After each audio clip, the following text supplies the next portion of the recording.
মোটা অঙ্কের টাকা দিলেই মিলবে নির্বাচনে লড়ার টিকিট, সাথে থাকবে জিতিয়ে দেওয়ার গ্যারান্টিও। টাকার বিনিময়ে নির্বাচনের টিকিট পাইয়ে দেওয়ার চাঞ্চল্যকর অভিযোগে তোলপাড় এগরা। অভিযোগের তীর বিজেপির পূর্ব মেদিনীপুর জেলার এগরা 4 মণ্ডল সভাপতি দেবব্রত আচার্য এবং এগরা 2 পঞ্চায়েত সমিতির সহসভাপতি শীতাংশু জানার দিকে। গত বছর পঞ্চায়েত নির্বাচনে সর্বোদয় গ্রাম পঞ্চায়েতের গণেশ্বরপুর বুথে তরুণ গিরিকে প্রার্থী করে বিজেপি। অভিযোগ, তরুণ গিরি প্রার্থী হতে রাজি না হলে মণ্ডল সভাপতি ও পঞ্চায়েত সমিতির সহসভাপতি তাকে আশ্বাস দেন ভোটে জিতিয়ে দেওয়ার গ্যারান্টি তাদের, বিনিময়ে দিতে হবে 50,000 টাকা। সেই টাকা আত্মসাৎ করে গদ্দারি করে হারিয়ে দেওয়ার অভিযোগ আনলেন বিজেপি নেতা তরুণ গিরি।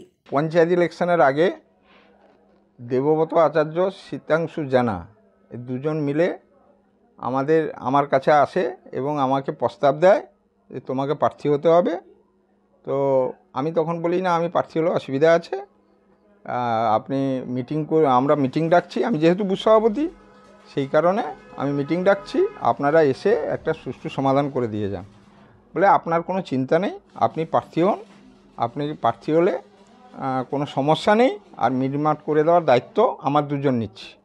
একটা কাজ করতে হবে, তোমাকে 50,000 টাকা দিতে হবে। এছাড়াও তিনি জানান, নির্বাচন পরবর্তী সময় ওই টাকা ফেরত চাইলে দিতে অস্বীকার করেন দেবব্রত আচার্য এবং শীতাংশু জানা। এই ঘটনায় দলের ঊর্ধ্বতন নেতৃত্বকে লিখিত অভিযোগ জানিয়েছেন তরুণ গিরি। আমার টাকা ফেরত চাই। এরা তো দল বিরোধী কাজ করছে, এরা তো দলের সমস্যা তৈরি করছে, 7 নম্বর অঞ্চলে প্রচুর দলের সমস্যা তৈরি করছে একের পর এক। আমি অনেক খবর পাচ্ছি, তার জন্য আমার প্রতিবাদ। এইভাবে চললে তো আমার দলটা থাকবে না। এই ঘটনায় বিজেপিকে দুষলেন কাঁথি সাংগঠনিক জেলা তৃণমূলের সভাপতি পীযূষ কান্তি পান্ডা। তার দাবি, বিজেপির কর্মকর্তারা দলের নামে টাকা তুলে তাদের পরিবারের ভরণ পোষণ করেন। বিজেপির যারা কর্মকর্তা সারা কাঁথি সাংগঠনিক জেলা জুড়ে আছেন, তারা দলের নাম করেই টাকা পয়সা তুলে তাদের পরিবারকে পালন পোষণ করে। এই দল থেকে, এই দলের কর্মীদের কাছ থেকে আপনি এর থেকে ভালো কিছু আশা করতে পারেন না। এই ঘটনায় পূর্ব মেদিনীপুর জেলায় ফের একবার প্রকাশ্যে বিজেপির গোষ্ঠী কোন্দল। তবে এর প্রভাব কি পড়বে আসন্ন লোকসভা ভোটে, এখন সেটাই দেখার।